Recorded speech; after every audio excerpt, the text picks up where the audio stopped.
Brasil não existia, o Brasil é uma invenção.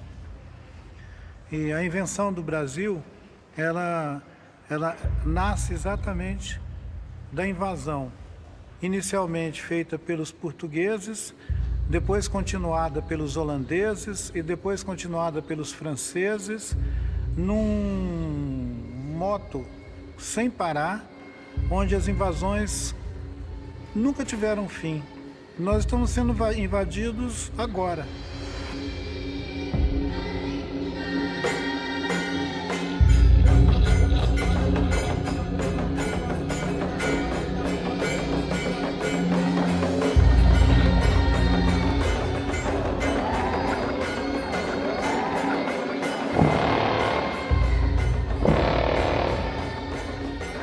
Tinha gente aqui com história, alguns desses povos com história de 2.000 anos. Os Guarani hoje se atesta que tinham 4.000 anos, digamos assim, de compreensão de si como povos, e que se relacionava com os povos andinos e que reivindicavam diante dos andinos uma territorialidade e um respeito pelos povos andinos desse território, que é uma parábola dessa parte que vem lá do que seria o Pantanal, passando por parte do que é Mato Grosso, o Noroeste Paulista, atravessando o Paraná, Santa Catarina, Rio Grande do Sul, pegando uma parábola desses territórios que formam uma cosmogonia onde os Guarani circulam, caminhando em busca dessa tal de terra sem males. Uma cosmovisão Guarani que busca um lugar que é um espelho da terra, mas que não tem todos os defeitos daqui da terra. Um lugar melhor do que a terra, que é a terra sem mares.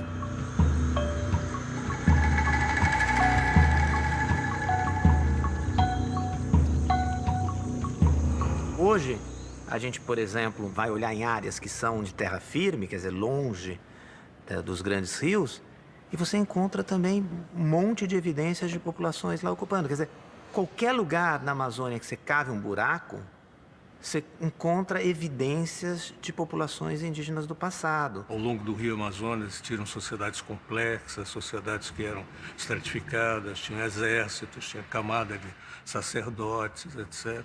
Mas o que se pode dizer é que essa população não era de nenhuma maneira homogênea. Ela era bastante diferenciada. Você tinha gente digamos assim, com elaboração de processos construtivos de uma identidade, de uma cultura de 2.000 anos, de 3.000 anos. Mas você tinha povos também que circulavam e que podiam ter vindo dos Andes nos últimos 200, 300 anos. Eles iam fazer uma adaptação ecológica à paisagem, a nova paisagem que eles iam encontrar, que era do Cerrado, da Mata Atlântica. Essa formação que a Mata Atlântica apresentou quando os europeus chegaram aqui, que os viajantes, os naturalistas piraram com essa Mata Atlântica, essa Mata Atlântica era o produto, o resultado de alguns milhares de anos de interação com seres humanos que fizeram esse jardim.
Era um sistema em rede, era um sistema bastante movimentado, né?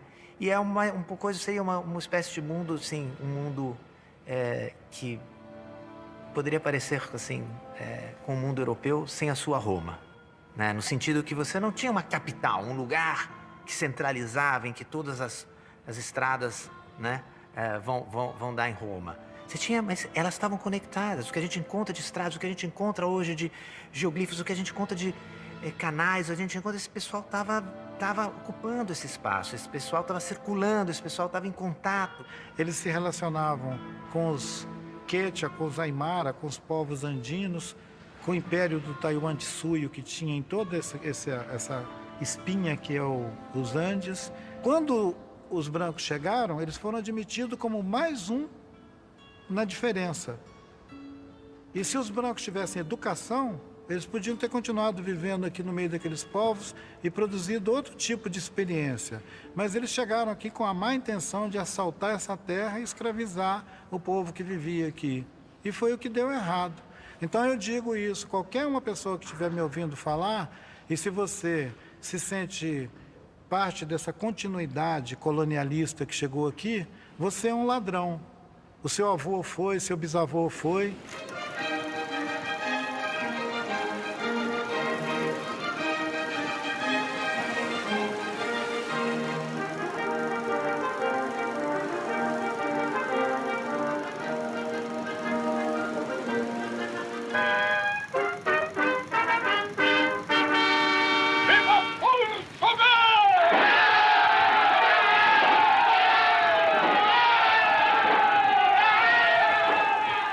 Quando o Humberto Mauro filmou a descoberta do Brasil, aquilo lá era o que os brancos, filhos dos portugueses, pensam que foi a descoberta do Brasil. O mito de origem do Brasil é aquela descoberta, né, com as caravelas, aquela missa em Monte Pascoal. É um mito de origem, gente. Nós somos adultos, a gente não precisa ficar embalado com essa história. A gente pode buscar entender a nossa história com as diferentes, digamos, matizes que ela tem e ser capaz de entender que não teve um evento fundador do Brasil. Quando os europeus chegaram aqui, eles podiam ter todos morridos de inanição, escorbuto ou qualquer uma outra pereba nesse litoral, se essa gente não tivesse acolhido eles, ensinado eles a andar aqui e dado comida para eles, porque os caras não sabiam nem pegar um caju. Eles não sabiam, aliás, que caju era uma comida. E eles chegaram aqui famélicos, doentes, e o Darcy Ribeiro diz que eles fediam. Quer dizer, baixou uma turma na nossa praia que estava simplesmente podre. A gente podia ter matado eles afogado. Durante muito mais do que 100 anos, o que os índios fizeram foi socorrer brancos flagelados chegando na nossa praia. Querer configurar isso como uma conquista nos termos de uma guerra de conquista, do que aconteceu no México, no Peru e em algumas outras regiões, seria ignorar a extensão dessa costa atlântica. Para ocupar, para chegar ao mesmo tempo em todas essas bacias que desembocam no Atlântico, você não tinha que ter uma canoa com 37 português. Você tinha que ter 300 canoas com pelo menos uns 3.000 e tantos portugueses para chegar na nossa praia. Você tinha que fazer um desembarque aqui. Não teve um desembarque.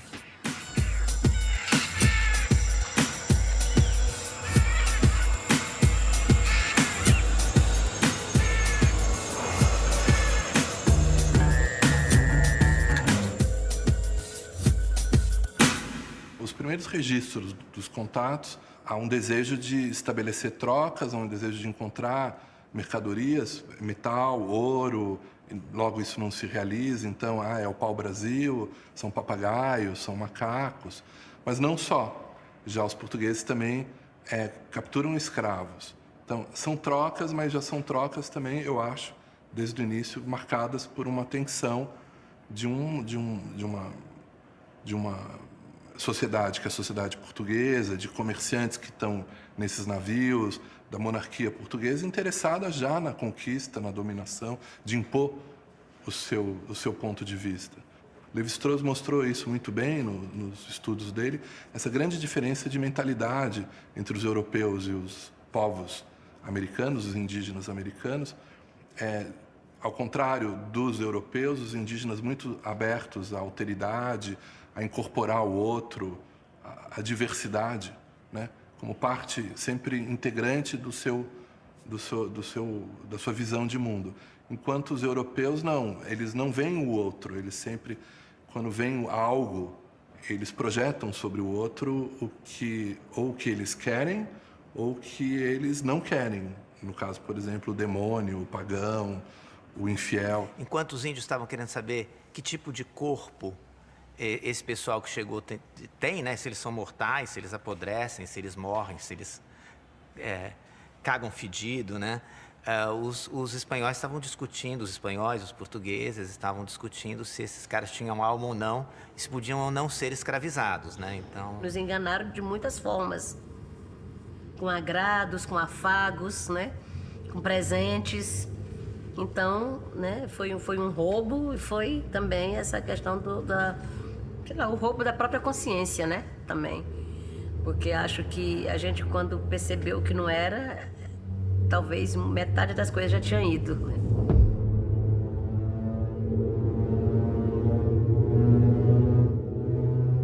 Portugal resolve ocupar o território. É claro que ainda de maneira muito tênue, mas compartilhando com particulares, estabelece a doação de vastos territórios no Brasil, ao longo do litoral, e promove, então, portanto, a ocupação desse território. A ocupação significa a fixação de portugueses, a fixação de colonizadores, tendo em vista a implantação de um sistema produtivo.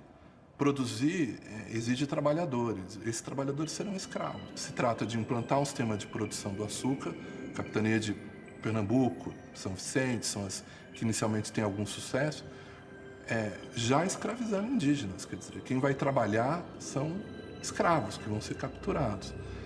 Isso se dá também na manipulação das guerras indígenas, entre os indígenas. Os portugueses logo percebem que a organização social tupinambá pressupõe a guerra. São sociedades guerreiras, são tribos que lutam entre si. Mas há uma dimensão ritual, há uma dimensão construtiva, digamos assim, nessas guerras. Os portugueses manipulam isso para utilizar alguns indígenas contra outros, algumas tribos contra outros, com o objetivo de conquistar escravos, conquistar esses trabalhadores.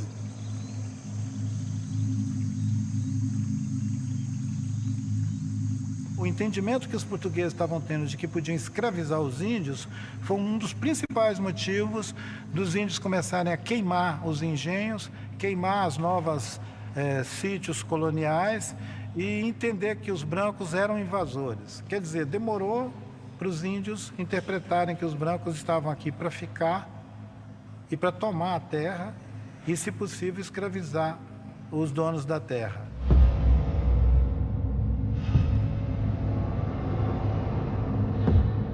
Os indígenas vão reagir. Eles vão reagir, isso temos aí um início de um conflito que é essencial da colonização. A história da colonização é a história da conquista contínua, da guerra contínua, para ocupar o território e dominar os povos. E isso tem um início lá nos anos de 1530 e vai percorrer toda a nossa história.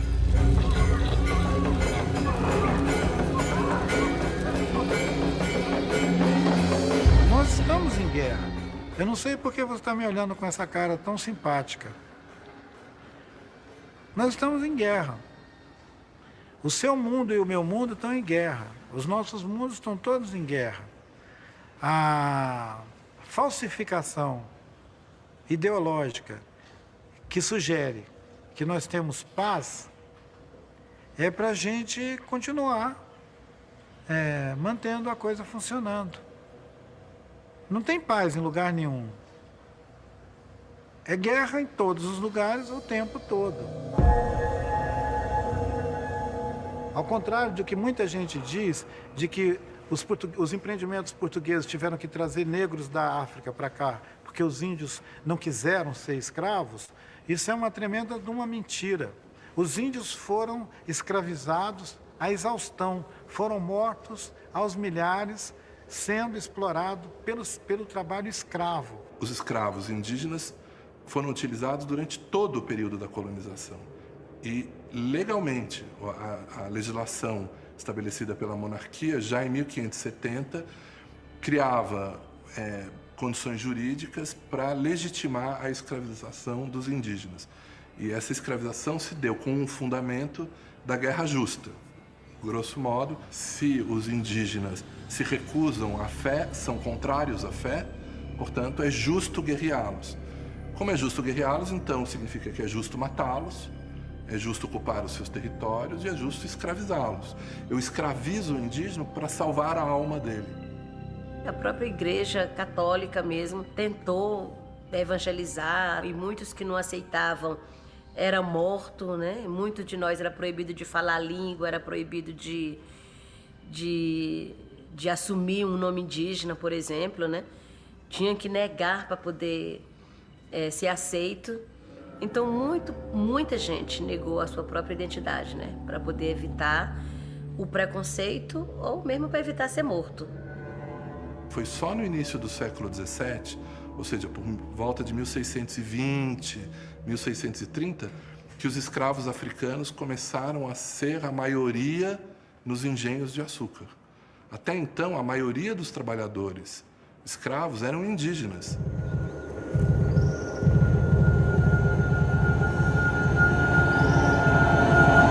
Os portugueses para o sertão, com gado, com essas fazendas, estão encontrando indígenas. São os mesmos indígenas, alguns que recuaram do litoral fugindo do contato e da guerra, ou indígenas que lá viviam há milhares de anos e que resistem. Bem, começam a pôr gado, uma fazenda de gado, os indígenas comem o gado. E isso é interpretado pelos portugueses, os povos indígenas estão atacando as fazendas de gado, estão impedindo a expansão da nossa economia, impedindo, portanto, o avanço do Império Cristão. Tanto é que logo nos anos 60 começa a surgir uma imagem, que depois é reiterada, de que a expansão portuguesa no sertão está sendo parada por um muro que o demônio criou no sertão. Um muro de índios bárbaros, índios selvagens, que resistem à presença portuguesa. Essa guerra se define como total, efetivamente, numa reunião que ocorre na Bahia, em 1669, e nessa mesa grande, como eles chamam, uma grande reunião, se estabelece que, então, a partir de agora, as guerras contra todos os índios do sertão são todas guerras justas, porque os índios do sertão são bárbaros que resistem à expansão da fé. Então, agora, é como que se declara uma guerra total. Nesse processo, né, a uma certa altura, você não tem mais volta. Né? E eu acho que o ponto de vista, assim, o momento que você não tem mais volta nisso, é o momento em que, de um lado, as epidemias estão graçando de maneira... Você imagina o seguinte, o Anchieta fala, tem 30 mil mortos indígenas, né, mortos por varíola no recôncavo baiano. Não dá nem para enterrar todo mundo. Você tem que ter essa ideia que, de repente, o mundo começa a acabar. Todo mundo começa a morrer. Uma série de surtos de doenças enfraqueceram enormemente essa humanidade indígena que não estava preparada para isso. Quer dizer, a ideia de utilizar essa fragilidade biológica, essa ausência de anticorpos, e contaminar os indígenas e levar essas doenças a eles, isso está o tempo todo dado. Então, num certo sentido, há uma guerra biológica. O que se passou aqui durante o processo colonial se você colocar a demografia, como alguns estudos sugerem, na ordem de 80 milhões para as Américas, isso em 1500, 1492, você verá que o que desapareceu boa parte da humanidade em 100 anos. Né? Então, a gente normalmente não tem essa dimensão do fato. Talvez tenha sido, proporcionalmente na história da humanidade, um dos maiores holocaustos populacionais que a gente tem notícia.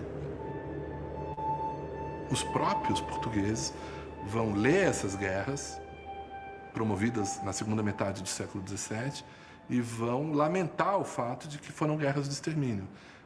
dizendo, bem, no final nós conquistamos esses territórios, mas despovoamos esses territórios, porque o extermínio dos grupos indígenas também nos deixou vastos territórios sem povos para ocupá-los. Com essa articulação entre contágio, matando por doença, né, e assalto aos lugares onde os índios viviam, a gente chegou ao século XX com uma política do Estado brasileiro, já na República, né, que era de parar de matar aqueles índios. E é o que o Marechal Rondon fez, né, quando ele criou o Serviço de Proteção ao Índio, que precisava de ter um contingente de nativos vivos para constituir a nacionalidade.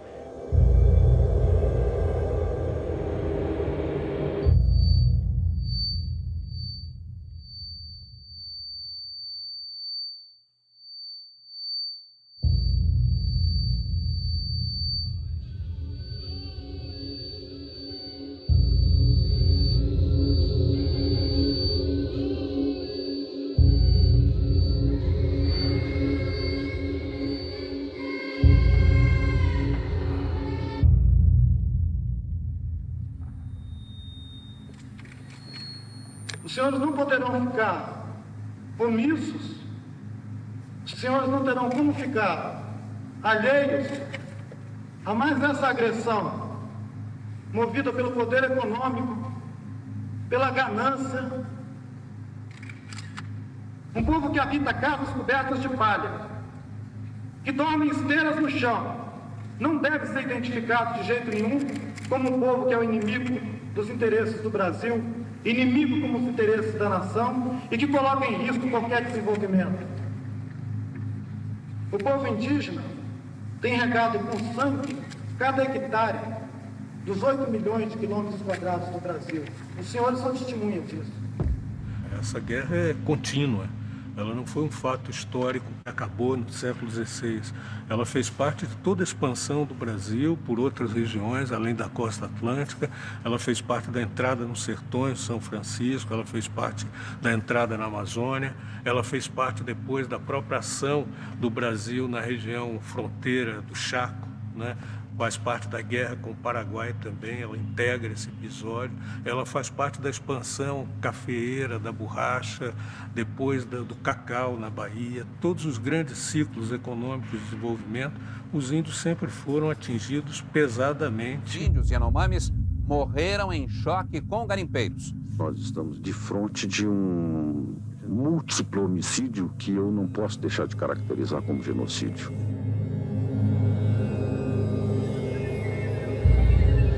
Os índios alegam que essas são suas terras originárias, onde viveram seus antepassados e de onde eles teriam sido expulsos. Já os produtores rurais dizem que eles são os verdadeiros donos.